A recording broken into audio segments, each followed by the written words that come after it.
Think of it in any kind of situation. If you wanted to share water with children, well, you'd have to have water in order to share it.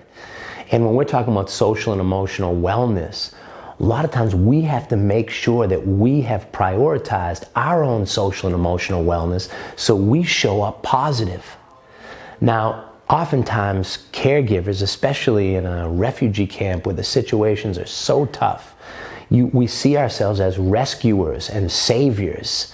And so we want to put everybody else first. And the thought sometimes of doing something for yourself is almost like, well, how can I even think of myself when I got all these kids who need me?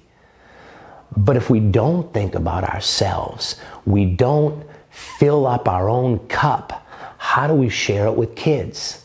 And so this idea sometimes when we're feeling like we need to be martyrs, that we need to give more than we have, then we become depleted.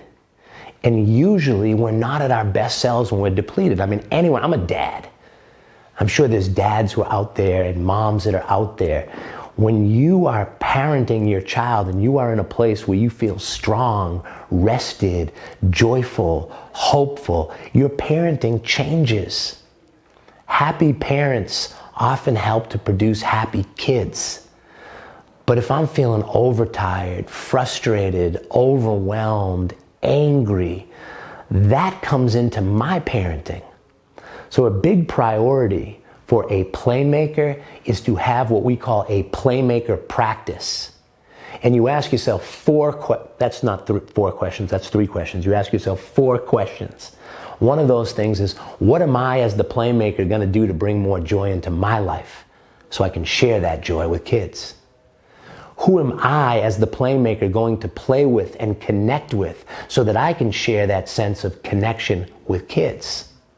How am I as the playmaker going to keep myself feeling strong and balanced so I can share my strength and balance with children?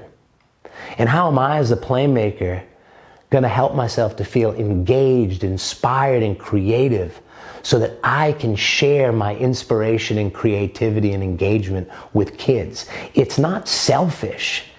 You're not doing things for yourself just because, hey, nobody else matters. You're doing stuff for yourself so that you're building the social and emotional resources you need to share with children. So really, that's this idea. We call it not self-care, because it's actually the care you need to take in order to condition yourself to help kids tap into the light that's around them. And so we call it a playmaker practice. The things that you need to do to show up in front of those kids as your most positive, optimistic self.